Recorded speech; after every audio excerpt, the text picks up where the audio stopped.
بالکل، اور اس لیکچر کے بعد لارڈ رائلے جیسے عظیم سائنسدان نے ان کی اتنی تعریف کی کہ ٹیسلا کو لگا کہ اب انہیں کسی چھوٹے موٹے کام پر نہیں بلکہ کسی بہت ہی بڑے خیال پر کام کرنا چاہیے۔ تو اس بڑے خیال کی پریرنا، اس کی انسپریشن کہاں سے آئی؟ کیا یہ لیبارٹری کے اندر ہی پیدا ہوئی؟ نہیں، اور یہی سب سے دلچسپ بات ہے، اس کی پریرنا انہیں فطرت سے ملی۔ وہ ایک بار پہاڑوں میں تھے جب ایک شدید طوفان آیا، آسمان پر گہرے بادل تھے لیکن بارش نہیں ہو رہی تھی۔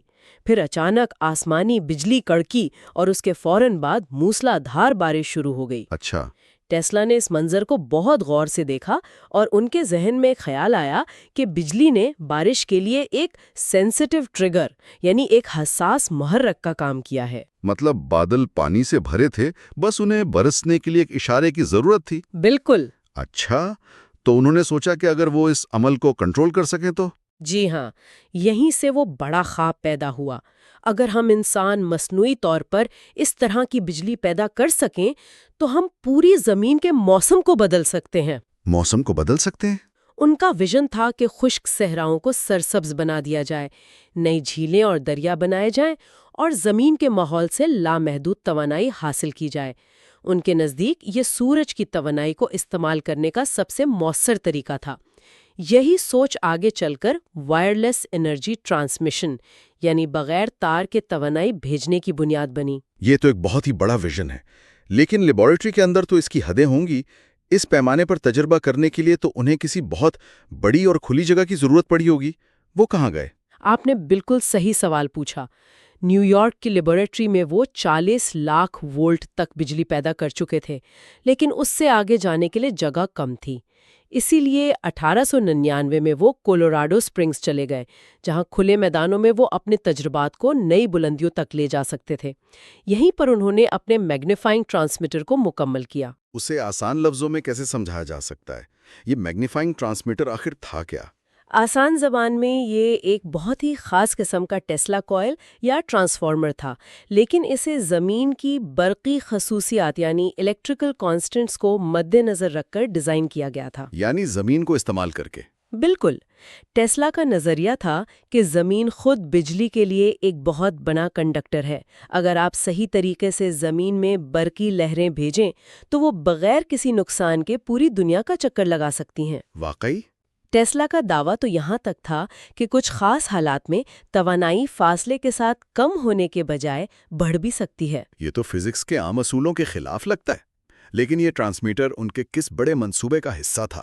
یہ ان کے ایک بہت بڑے تجارتی منصوبے کا مرکزی حصہ تھا، جسے وہ ورلڈ سسٹم یا دنیا کا نظام کہتے تھے۔ یہ سسٹم 5 بڑی ایجادات اور دریافتوں پر مبنی تھا۔ اچھا، وہ 5 ستون کیا تھے؟ پہلا تھا ٹیسلا ٹرانسفارمر، جس کے بارے میں ٹیسلا کا کہنا تھا کہ اس نے برقی ارتعاش یعنی وائبریشنز پیدا کرنے کے میدان میں وہی انقلاب برپا کیا جو بارود نے جنگ میں کیا تھا۔ ٹھیک ہے۔ دوسرا تھا خود میگنیفائنگ ٹرانسمیٹر، جسے وہ اپنی سب سے بہترین ایجاد مانتے تھے۔ یہ زمین کو توانائی کی ترسیل کے لیے ایسے استعمال کرتا تھا جیسے ایک دوربین آسمان کو دیکھنے کے لیے استعمال ہوتی ہے۔ اور تیسرا تھا ٹیسلا وائرلیس سسٹم، جو ان کے مطابق توانائی کو بغیر تاروں کے کم سے کم نقصان پر بھیجنے کا واحد ذریعہ تھا۔ ایک منٹ یہیں پر رکتے ہیں۔ پہلے 3 تو توانائی پیدا کرنے اور بھیجنے سے متعلق ہیں، باقی 2 کیا تھے؟ چوتھا ستون بہت دلچسپ ہے، آرٹ آف انڈیویجولائزیشن۔ آرٹ آف انڈیویجولائزیشن، اس کا کیا مطلب ہے؟ مطلب ایک ایسا محفوظ اور خفیہ پیغام رسانی کا نظام جسے کوئی اور نہ سن سکے اور نہ ہی اس میں مداخلت کر سکے۔ یہ تو آج کی اینڈ ٹو اینڈ انکرپشن جیسی کوئی چیز لگ رہی ہے۔ یعنی وہ 1900 میں محفوظ پرائیویٹ کمیونیکیشن کا سوچ رہے تھے۔ یہ تو اپنے وقت سے 1 صدی آگے کی بات ہے۔ بالکل، یہی چیز انہیں باقی موجودوں سے الگ کرتی تھی۔ وہ صرف ایک مسئلہ حل نہیں کر رہے تھے، وہ ایک پورا ماحولیاتی نظام، ایک ایکو سسٹم بنا رہے تھے جس میں توانائی، مواصلات اور سیکیورٹی سب شامل تھے۔ زبردست۔ اور 5واں ستون؟ 5واں ستون ایک دریافت تھی، عارضی ساکن لہریں، ٹیرسٹریل اسٹیشنری ویوز۔ اس کا کیا مطلب ہوا؟ اس کا مطلب یہ تھا کہ ٹیسلا نے دریافت کیا کہ زمین کچھ خاص فریکوینسی کی برقی لہروں پر رد عمل ظاہر کرتی ہے، بالکل ایک ٹیوننگ فوک کی طرح جو ایک خاص آواز پر گونجنے لگتا ہے۔ یعنی جیسے ایک خاص سر گانے سے شیشے کا گلاس ٹوٹ سکتا ہے، ٹیسلا کو زمین کا وہ سر مل گیا تھا جس پر پوری زمین بجلی سے گونج اٹھتی۔ بالکل یہی تصور تھا۔ ان کا ماننا تھا کہ اگر آپ صحیح فریکوینسی زمین میں بھیجیں تو آپ سیارے کے دوسری طرف توانائی کو کم سے کم نقصان کے ساتھ وصول کر سکتے ہیں، کیونکہ آپ زمین کے قدرتی نظام کے ساتھ کام کر رہے ہیں، اس کے خلاف نہیں۔ یہ ایک انقلابی دریافت تھی۔ بہت زیادہ۔ تو اس ورلڈ سسٹم سے وہ دنیا کو کیا خدمات دینا چاہتے تھے؟ یہ تو آج کے انٹرنیٹ، جی پی ایس اور گلوبل کمیونیکیشن کا ایک ملا جلا خاکہ لگتا ہے۔ آپ بالکل ٹھیک کہہ رہے ہیں۔ ان کے منصوبے میں شامل تھا کہ دنیا بھر کے ٹیلی گراف اور ٹیلی فون دفتروں کو آپس میں جوڑ دیا جائے۔ ایک ایسا سستا اور چھوٹا ریسیور بنایا جائے جو شاید جیب میں رکھی گھڑی سے بھی چھوٹا ہو، جس پر کوئی بھی شخص، چاہے وہ زمین پر ہو یا سمندر میں، دنیا کے کسی بھی کونے سے تقریر، خبریں یا میوزک سن سکے۔ یعنی پرسنل ریڈیو یا پوڈ کاسٹ کی طرح؟ ہاں، اور اسٹاک مارکیٹ کی معلومات فوری طور پر ہر جگہ پہنچائی جا سکیں۔ یہاں تک کہ بحری جہازوں کو بغیر کمپاس کے راستہ دکھانا اور انہیں آپس میں ٹکرانے سے بچانا بھی اس سسٹم کا حصہ تھا۔ یہ 100 سال پہلے کا انٹرنیٹ آف تھنگس کہہ سکتے ہیں۔ تو آخرکار وہ اس خواب کو زمین پر اتارنے کے لیے تیار تھے۔ اس کے لیے انہوں نے کیا کیا؟ یقیناً کوئی بہت بڑا قدم اٹھایا ہوگا۔ جی، انہوں نے اس عظیم منصوبے کو حقیقت بنانے کے لیے نیو یارک کے لانگ آئلینڈ پر ایک بہت بڑے ٹاور کی تعمیر شروع کی، جسے آج ہم وارڈن کلف ٹاور کے نام سے جانتے ہیں۔ اچھا، وارڈن کلف ٹاور۔ یہ 1870 فیٹ اونچا ایک دیوی ہیکل سٹرکچر تھا جس کا مقصد اس عالمی نظام کا پہلا براڈ کاسٹنگ اسٹیشن بننا تھا، لیکن یہ منصوبہ کبھی مکمل نہیں ہو سکا۔ کیوں، کیا ہوا؟ میں نے سنا ہے کہ پہلی جنگ عظیم کے دوران امریکی حکومت نے اسے تباہ کروا دیا تھا کیونکہ انہیں ڈر تھا کہ جرمن جاسوس اسے استعمال کر سکتے ہیں۔ یہ ایک بہت عام افواہ ہے، لیکن ٹیسلا خود اس کی سختی سے تردید کرتے ہیں۔ وہ اپنی تحریروں میں واضح کرتے ہیں کہ ان کے امریکی شہری ہونے کے کاغذات ہمیشہ درست تھے اور حکومت کے لیے ٹاور کو تباہ کرنے کے بجائے اسے محفوظ رکھنا زیادہ فائدہ مند تھا۔ وہ کیسے؟ ان کا دعویٰ تھا کہ اس ٹاور کی مدد سے دنیا میں کہیں بھی کسی آبدوز یعنی سب مرین کا پتہ لگایا جا سکتا تھا جو جنگ کے دوران ایک بہت بڑی اسٹریٹجک برتری ہوتی، تو حکومت کا اسے تباہ کروانا منطقی نہیں لگتا۔ تو پھر اصل وجہ کیا تھی؟ اگر ٹیکنالوجی اتنی شاندار تھی تو منصوبہ ناکام کیوں ہوا؟ اصل وجہ تھی فنڈنگ، یعنی پیسوں کی کمی۔ اس منصوبے کے لیے زیادہ تر سرمایہ کاری اس وقت کے سب سے بڑے فائنانسر جے پی پیئرپونٹ مورگن نے کی تھی۔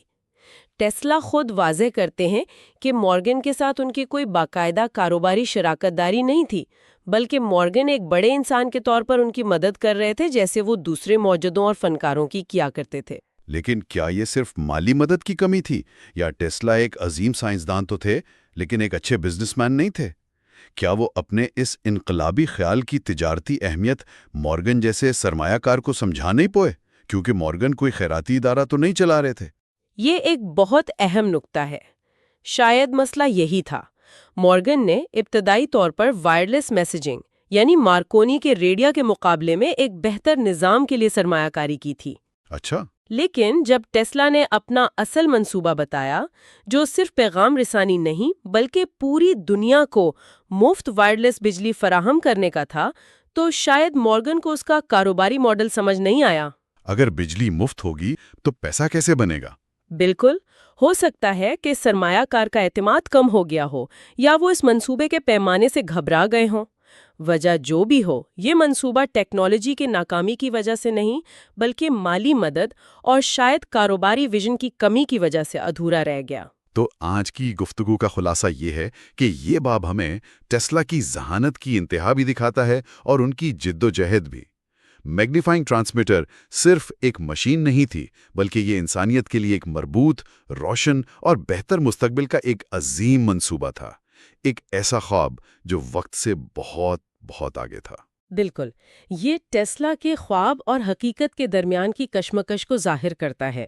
ان کے خیالات اتنے طاقتور تھے لیکن دنیا، خاص طور پر مالیاتی دنیا، ابھی ان کے لیے تیار نہیں تھی۔ ان کے سب سے بڑے خواب کو مالی اور پیشہ ورانہ چیلنجز نے ادھورا چھوڑ دیا اور یہ ان کی زندگی کا ایک بہت بڑا المیہ بن گیا۔ اگلی بار ہم ٹیسلا کے کام کے آخری مرحلے پر بات کریں گے، ٹیلا آٹومیٹکس کا فن، جہاں ٹیسلا نے ریموٹ کنٹرول سے چلنے والی مشینوں اور ایک طرح سے جدید روبوٹکس کا نظریہ پیش کیا۔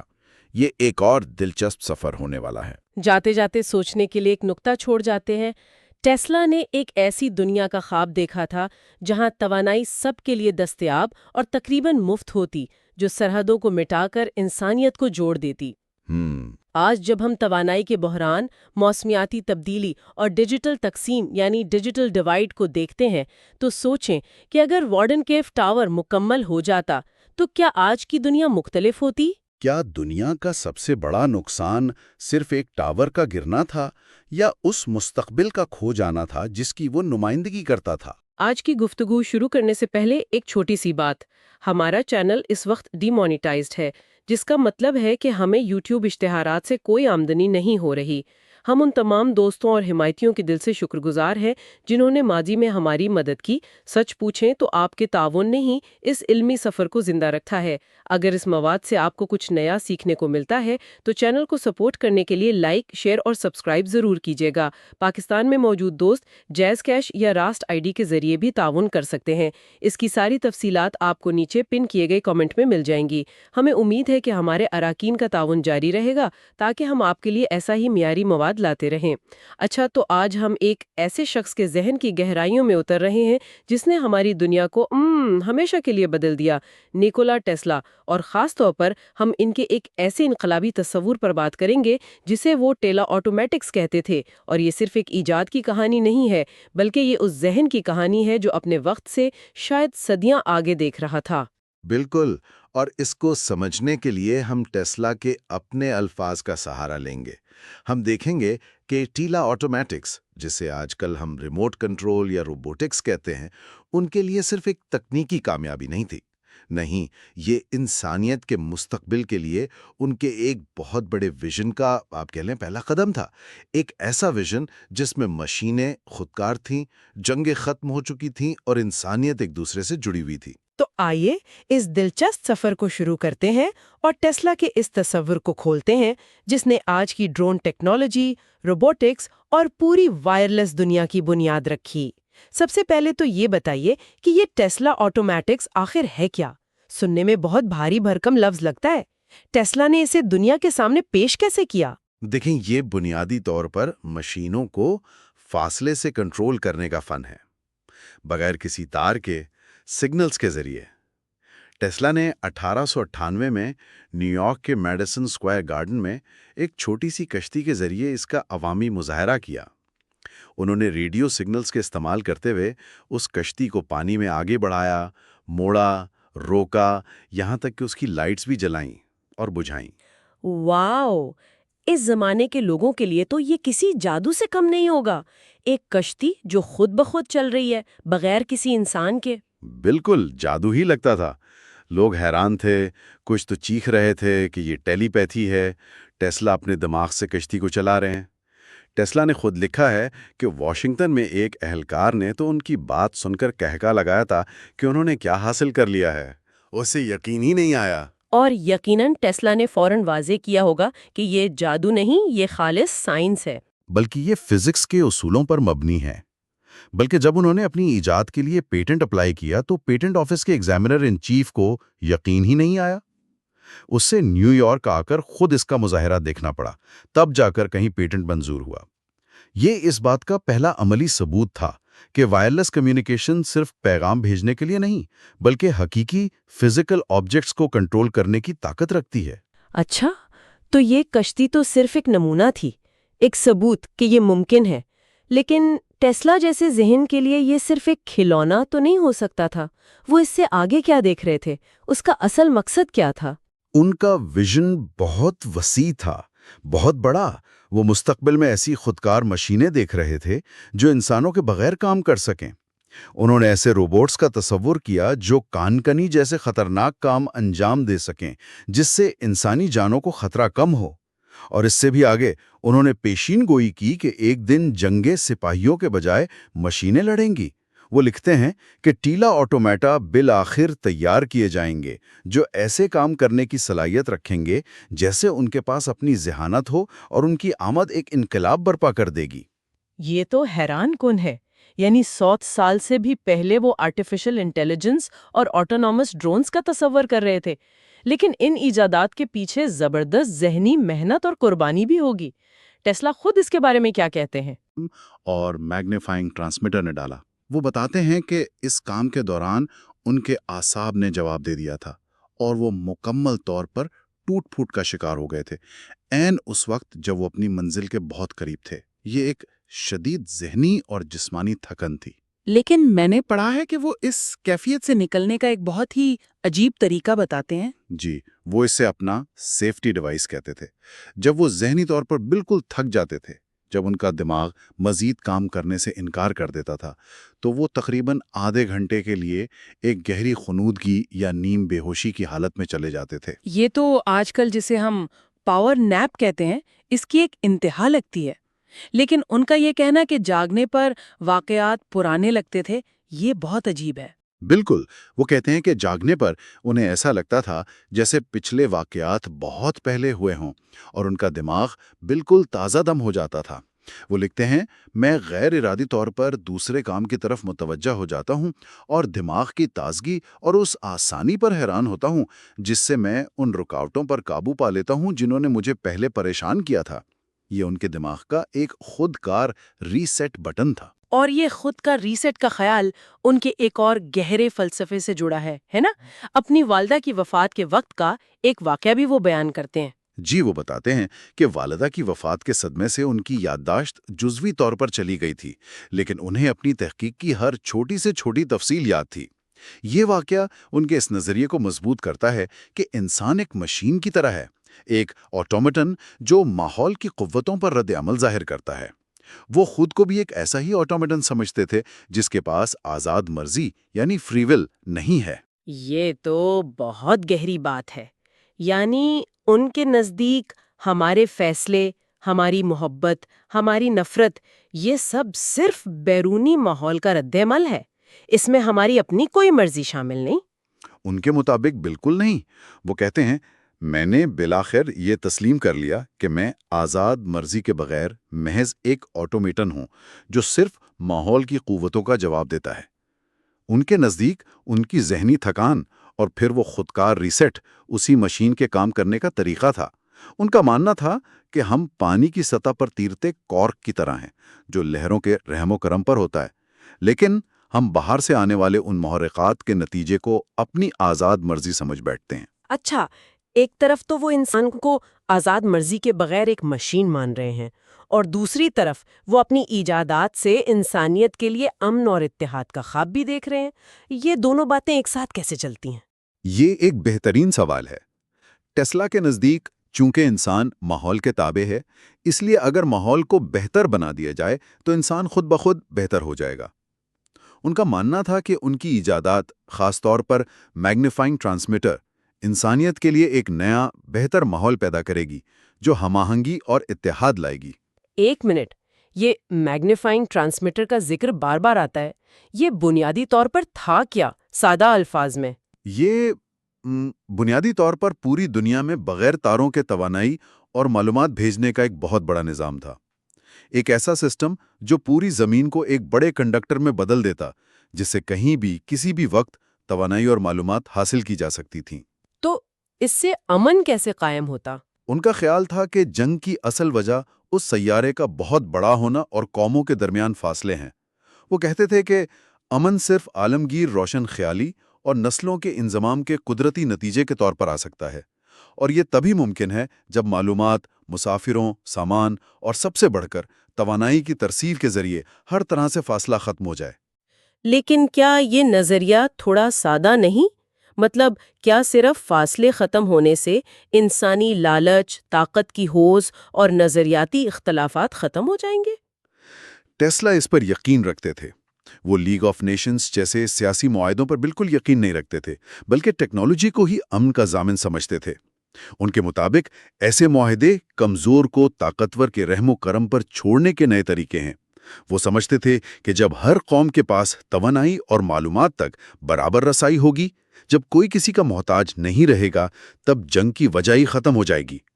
ٹیکنالوجی ایک ایسی حقیقت پیدا کرے گی جو سیاست سے زیادہ طاقتور ہوگی۔ امن کی بات تو ٹھیک ہے، لیکن مجھے یاد ہے کہ انہوں نے اسی ٹیکنالوجی کا ایک بہت تاریک پہلو بھی دیکھا تھا، ایک ایسی پیشین گوئی جو آج سچ ہوتی نظر آتی ہے۔ ہاں، یہ ان کے ویژن کا دوسرا خوفناک رخ ہے۔ انہوں نے خبردار کیا کہ مستقبل میں قومیں فوج، بحری جہازوں یا بندوقوں کے بغیر لڑ سکیں گی۔ وہ ایسے ہتھیاروں سے لڑیں گی جن کی تباہی اور رینج کی کوئی حد نہیں ہوگی۔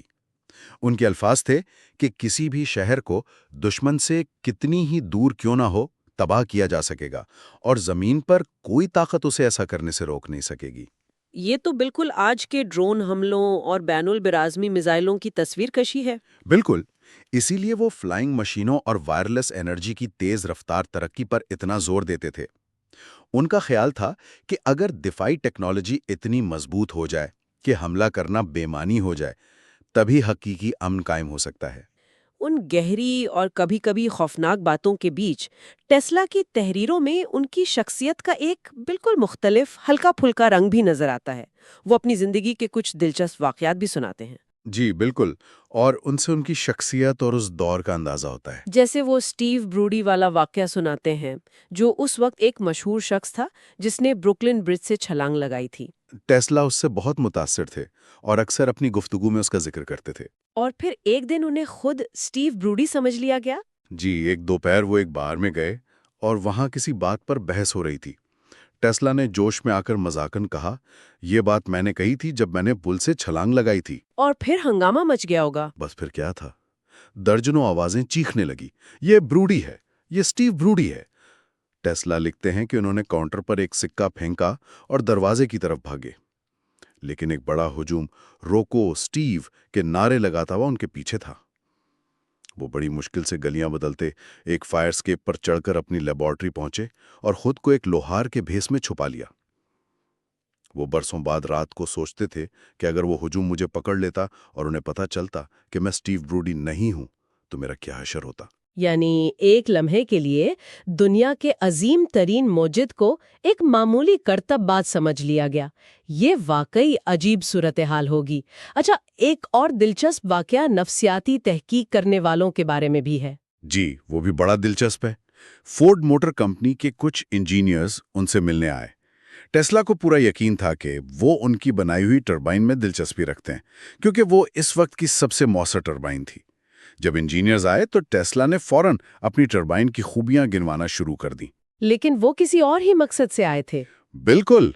کچھ دیر بعد ان میں سے ایک نے ٹیسلا کو ٹوک کر کہا، ہم اس سب کے بارے میں جانتے ہیں، لیکن ہم ایک خاص کام سے آئے ہیں۔ ہم نے نفسیاتی مظاہر کی تحقیق کے لیے ایک سوسائٹی بنائی ہے اور ہم چاہتے ہیں کہ آپ اس کام میں ہمارے ساتھ شامل ہوں۔ ٹیسلا کا رد عمل کیا تھا؟ ٹیسلا لکھتے ہیں کہ شاید ان انجینئرز کو کبھی معلوم نہیں ہوا کہ وہ میرے دفتر سے نکالے جانے کے کتنے قریب تھے۔ انہیں شدید غصہ آیا۔ یہ واقعہ بھی ان کے آٹومیٹون والے نظریے سے جڑتا ہے نا؟ ان کے لیے ہر چیز سائنس اور طبعی قوانین کے دائرے میں تھی۔ مافوق الفطرت یا نفسیاتی چیزوں کی کوئی گنجائش نہیں تھی۔ ان کے نزدیک یہ وقت کا ضیاع تھا۔ تو جب ہم ان سب باتوں کو جوڑتے ہیں، ٹیسلا، آٹومیٹکس، امن کا خواب، انسان بطور مشین اور ان کی ذاتی کہانیاں، تو ہمارے سامنے کیا تصویر بنتی ہے؟ یہ صرف ایک ریموٹ کنٹرول کشتی کی کہانی نہیں تھی۔ ہرگز نہیں۔ یہ ایک ایسے مستقبل کا ویژن تھا جہاں مشینیں انسانوں کی خدمت کرتی ہیں، جہاں ٹیکنالوجی قوموں کو جوڑتی ہے اور جہاں فاصلے مٹ جانے سے امن قائم ہوتا ہے۔ ٹیسلا آٹومیٹکس اس عظیم ویژن کا پہلا عملی قدم تھا۔ یہ اس بات کا ثبوت تھا کہ انسان اپنے بنائے ہوئے ماحول کو دور سے کنٹرول کر سکتا ہے، اور اگر ماحول کو کنٹرول کیا جا سکتا ہے تو اسے بہتر بھی بنایا جا سکتا ہے۔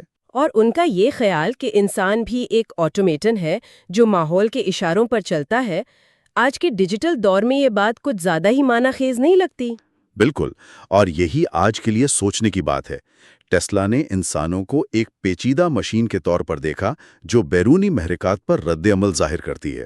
انہوں نے کہا، ہم پانی کی سطح پر کارک کی طرح اچھالے جاتے ہیں، لیکن باہر سے آنے والے محرکات کے نتیجے کو آزاد مرضی سمجھ بیٹھتے ہیں۔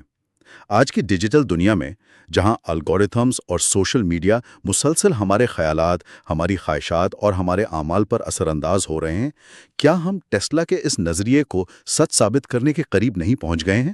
یہ ایک گہرا سوال ہے۔ تو سوچنے کی بات یہ ہے کہ کیا ہماری آزاد مرضی واقعی ہماری ہے، یا یہ صرف ان سگنلز کا نتیجہ ہے جو ہمیں ٹیکنالوجی کے ذریعے مسلسل بھیجے جا رہے ہیں؟